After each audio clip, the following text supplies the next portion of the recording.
Hey there, wanted to let you know this is an audio only podcast, and if you get your podcast on Spotify, you can go follow me there. All right, cheers. Hello there, ladies and gentlemen. Welcome back to the Ephemeris podcast. I'm your host, Aphelion, and thank you for joining me in another week of Chapter 2, Season 3, where we're looking into news in the world of astronomy. I'm not particularly well today, a little bit under the weather, so I apologize for my voice. It sounds a little bit rough, but still going to persevere through it because it's not a major illness, and kind of I'd like to get these sort of topics that we have here talked about. So today we have three stories, like usual. We have one about neutron stars, actually following up on last week's episode, and sort of a stellar merger event that's occurred in a binary, and a lot of interesting details about the Dragon Eggs Nebula. Sorry, that's the object we're going to be discussing for the first story. Our second story is going to be about the big ring of galaxies that we have observed in the night sky, and whether there's a concrete theory on how it came to exist. And the third article we're going to be talking about is a little bit more complicated of a subject, and it's going to be about quantum physics in optics for astronomical telescopes. So, the first story we have here about the Dragon's Egg Nebula and its origins and what is going on within it. First, why don't we start with a introduction of the Dragon's Egg Nebula. Sorry, I'm struggling to pronounce name here. The formal name for the system is given as NGC 6164 and 6165. And it's in the constellation Norma in the southern hemisphere, and it's about 3,800 light years away. Now, when I say the stars within the Dragon's Eggs Nebula are big, that's really a surprise to no one. I think, pretty commonplace to see some big stars in these sorts of systems, but that fact is actually where the mystery of this system lies, which is very confusing. It's just big. It's just a fact. What complexity can there be to that fact? Well, astronomers do not expect hot and massive stars to carry magnetic fields, and one of the stars in the binary within the Dragon's Egg Nebula, it's magnetic. And so, let's give a little rundown on how exactly we got a magnetic field out of such a big star and why that's not expected.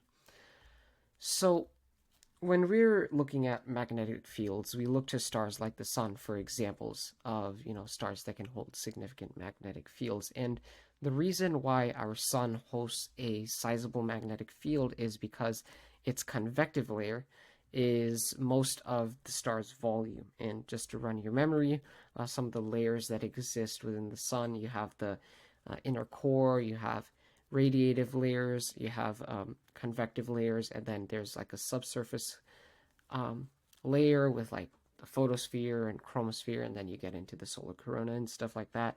But basically, right, because the radiative layer and convective layers are next to each other, energy from the radiative layer that is transferred through high energy photons creates huge ejections of plasma from the convective layers to the surface.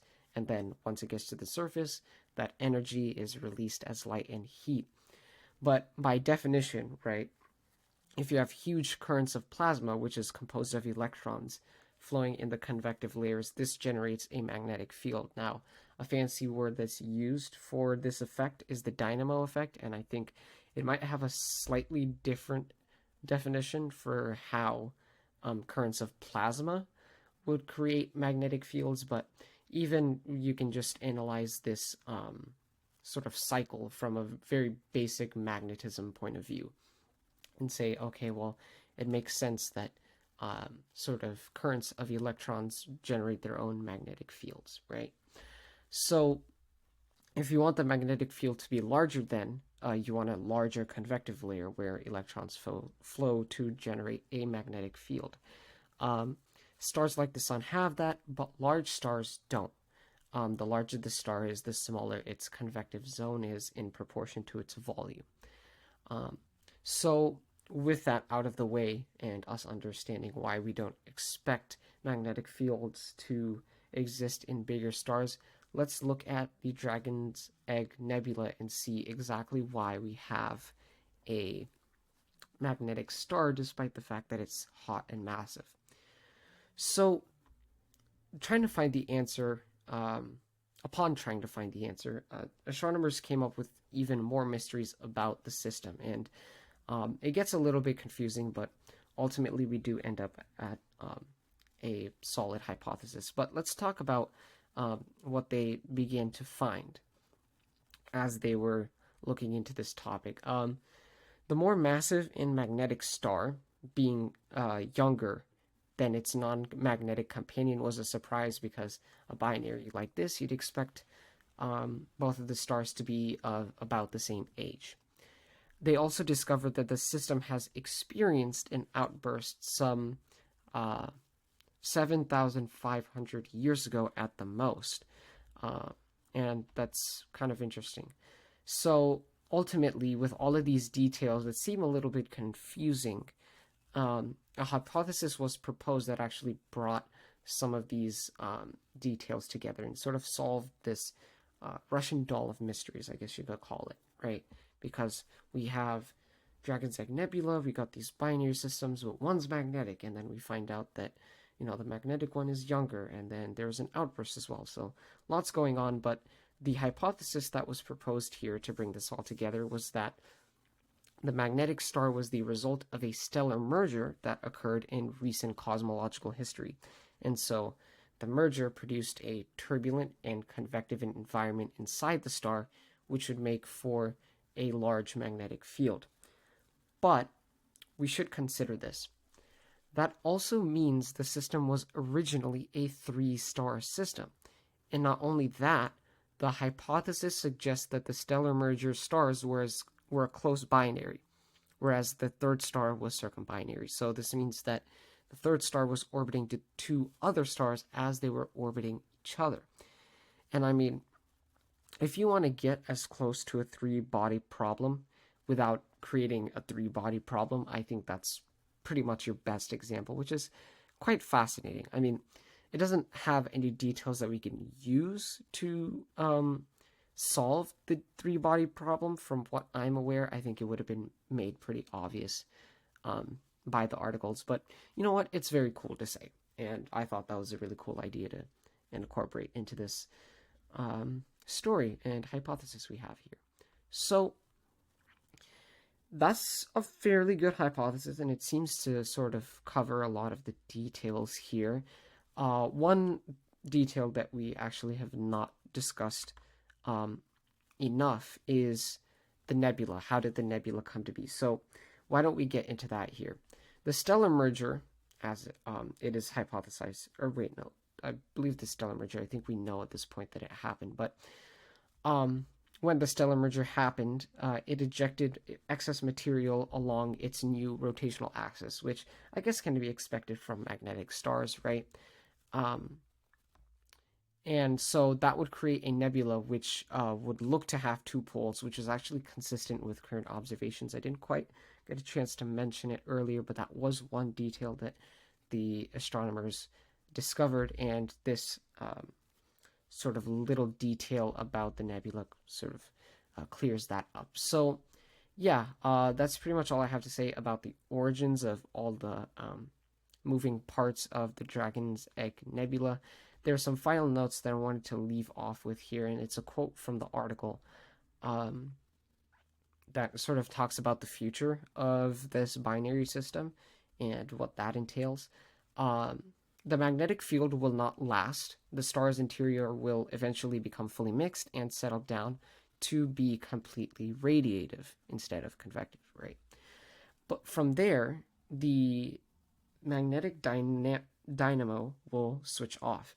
Not only is this further evidence that the merger must have occurred relatively recently, but it also puts the figure of 7% of massive stars having magnetic fields into context, hinting at the rate of mergers in close binaries. So basically what we've discovered here is that if the hypothesis proves to be true and sort of predictions go as predicted, I don't know, the magnetic field won't last, and we will sort of solidify this idea that they are a little bit more of a transient phenomena than anything, and we can directly correlate 7% of massive stars having magnetic fields to the rate at which mergers occur in binaries. So yeah, that's pretty much what we have for this fourth story on the Dragon's Egg Nebula.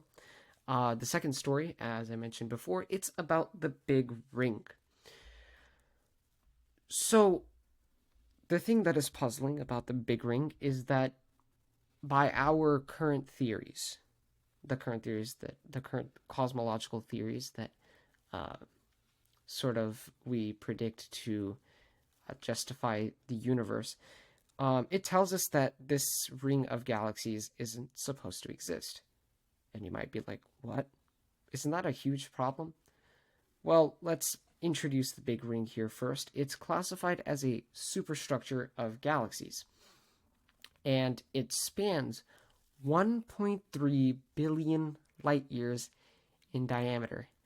I don't have much energy to devote towards big numbers here today, as I'm a little bit under the weather. But again, extremely large number. I've looked at a couple of billion numbers before. We've looked at light years a little bit as well with the Inosto supercluster. So I think you get the idea now that 1.3 billion light years is a lot. And if you want to figure out the circumference of the superstructure for yourself, and you know a little bit of trick, I'll give you a moment to calculate the circumference of this ring. All right, I think that's enough time. It's about 4 billion light years in circumference. If you didn't get the memo, circumference is pi times the diameter. So that would give you about 4 billion light years. Also, it's 9.2 billion light years away, which at that point, you know what? Forget it, right? Too far. I'm not going to get into putting that into perspective. We're just going to classify that as too far.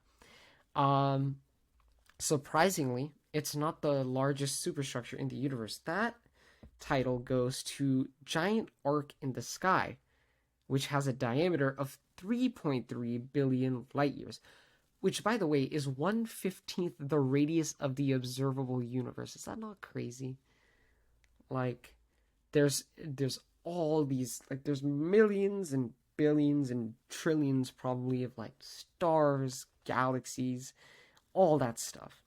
And on top of that, you got this huge giant arc that's taking up 1/15 the radius of the observable universe, somewhere out there. Like, kind of mind-blowing to consider. And also, I should mention, fantastic name for the celestial object. I wish all stellar objects had names like Giant Arc in the Sky. Like, people would be so much more interested in astronomy if we were always talking about giant arcs in the sky instead of objects with like numbers and letters for their names, like, you know. So yeah, I've always had an issue with the naming of stellar objects, but hey, there has to be a system for the unholy number of stellar objects that are out there, so can't hate. Anyways, the Big Ring.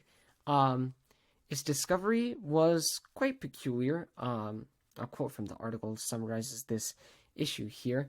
Interestingly, Lopez, a PhD student at the University of Central Lancashire in the UK, hopefully I said that correctly, spotted the galaxies in these superstructures not because they are bright, but rather because they absorb some of the light emanating from more distant quasars, which I guess tells you about the true size of this structure.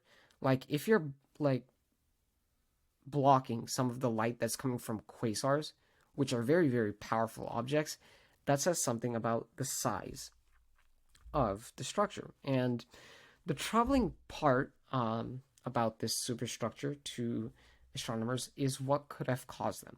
The most common theory we have about structures like this are that they are baryonic acoustic oscillations. Now, don't get too overwhelmed with the terminology here. Just give me a second to explain it. It's not very difficult.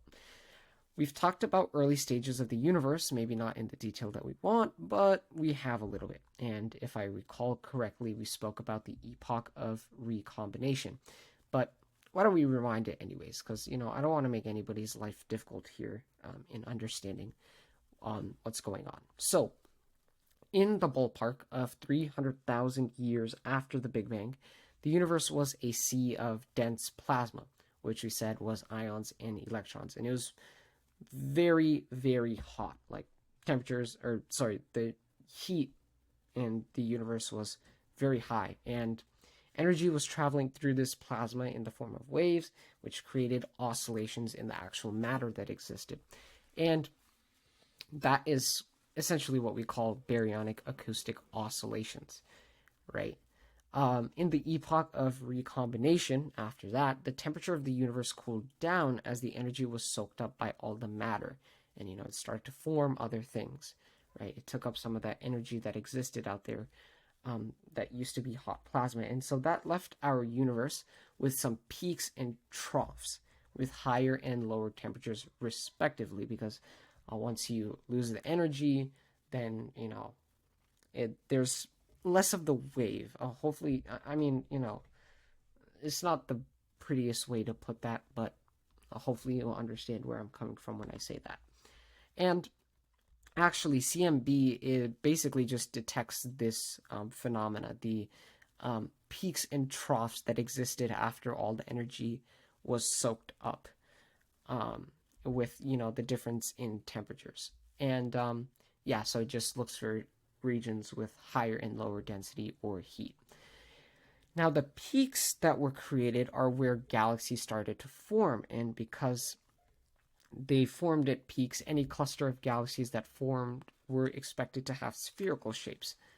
But that is not the case with the Big Ring or the giant arc for that matter.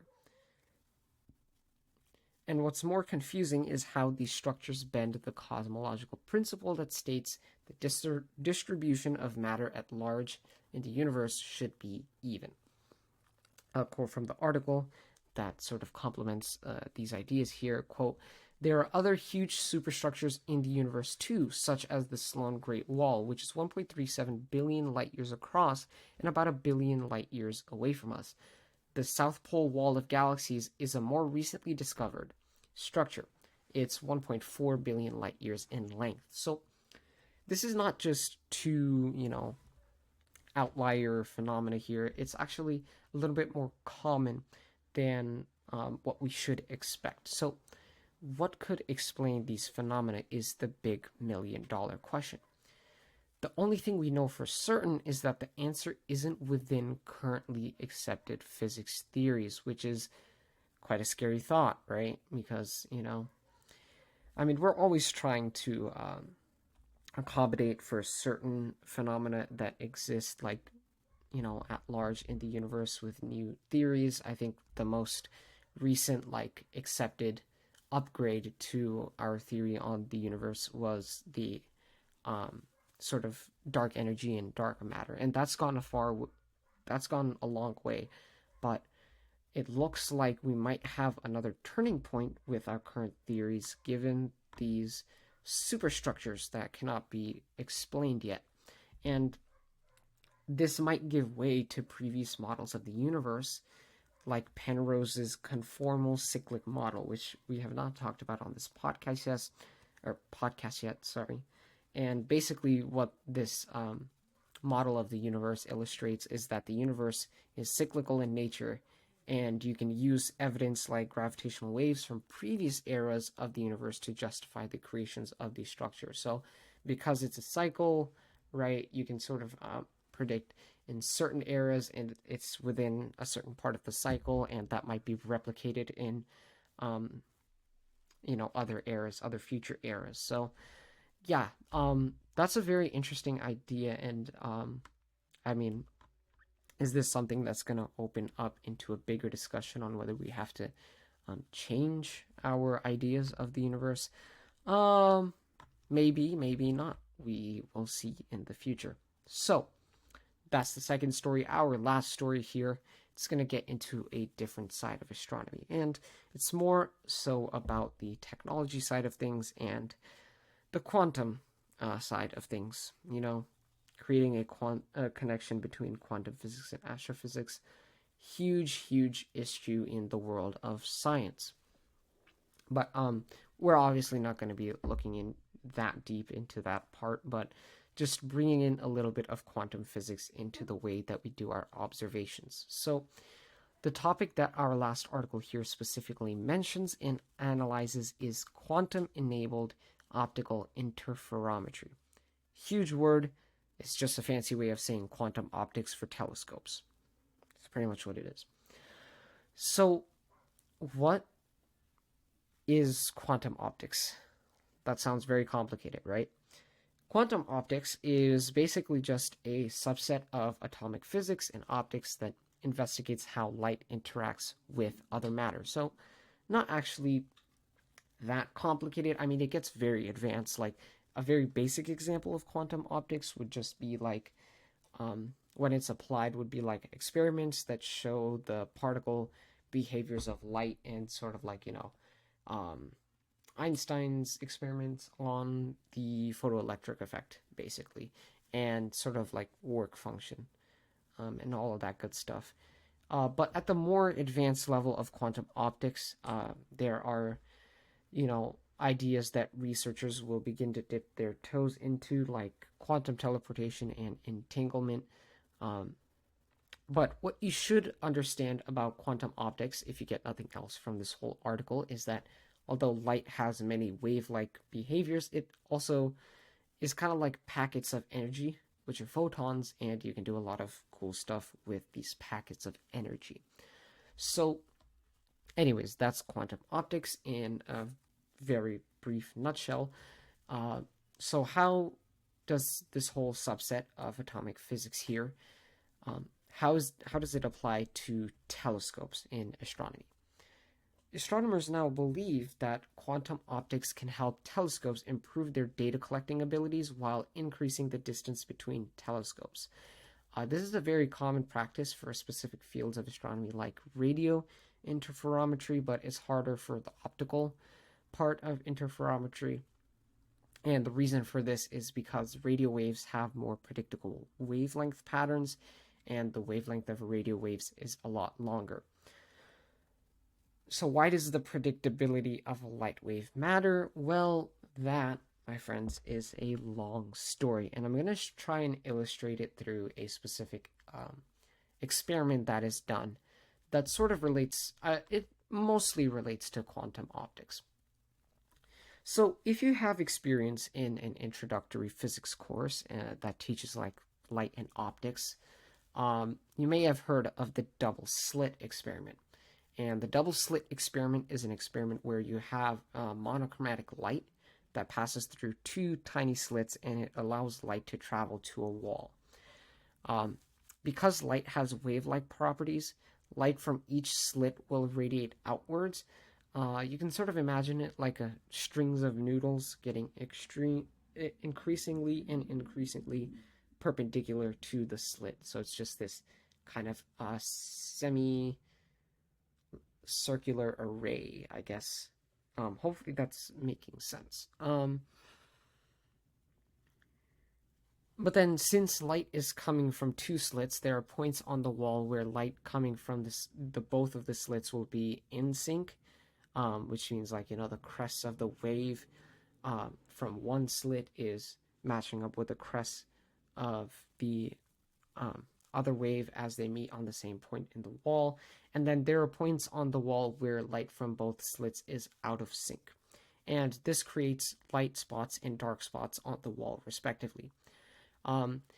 This is a very, very condensed explanation of the double slit experiment. There's a lot of mathematics that goes into it, but that's the best explanation I think I can give for this episode, but what I'm trying to illustrate here with the double slit experiment is that it shows the predictability of light and its appearance given its wavelength. And in a very loosely related way, what astronomers are trying to do here is place their telescopes at points where the light they receive are enhanced so that they can get better images, like, putting perhaps like I don't know, some kind of light receptor at the bright spots in a double slit experiment.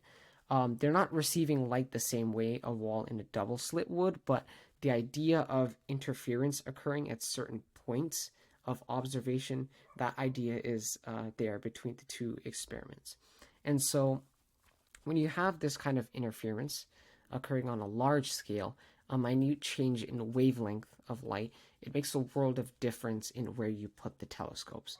And astronomers are trying to find the formula for doing this for optical interferometry, but it's hard. And now they think they've got it, but now that they're receiving light in a predictable way, they also have to find a way to transport that information to one central source to be able to collect the data and put it together. And the way that the article says the astronomers are planning to do this is a lot more advanced than what we've just talked about here. It's a bit beyond my comprehension. So I'll leave you some quotes from the article itself that give you a rundown on what the ideas is for astronomers here. So, quote, astronomers want to ride on the coattails of quantum technologies developed for other uses. One is quantum memory, which can store the exact state of a photon, including its phase information, in the quantum state of an atom in a crystal lattice. Researchers in Australia and China have created such devices with erbium crystals storing quantum states for several hours.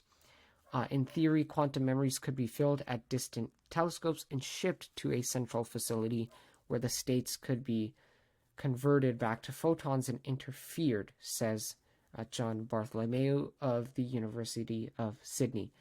It keeps a model similar to current interferometry. Another option is to transmit photons' exact quantum states over a network of optical fibers and carry out interference in real time. Several teams have created prototype quantum networks to distribute quantum keys for secure encrypted transactions. But to work across the distances, astronomers will require repeaters that preserve quantum states, a technology that is still experimental. So, yeah, those are the facts on the matter on how astronomers are planning to coordinate telescopes in an effort to improve interferometry for astronomy. It's very, very advanced, and I know I've done a subpar job of explaining the processes behind this whole thing, because it involves, like, quantum memory, as the article just described. Hopefully y'all don't mind, because explaining some of these advanced concepts means I have to spend a lot of time understanding them myself, and then I have to spend a lot of time planning how exactly I'm going to explain that. And that's a lot of commitment on my end, and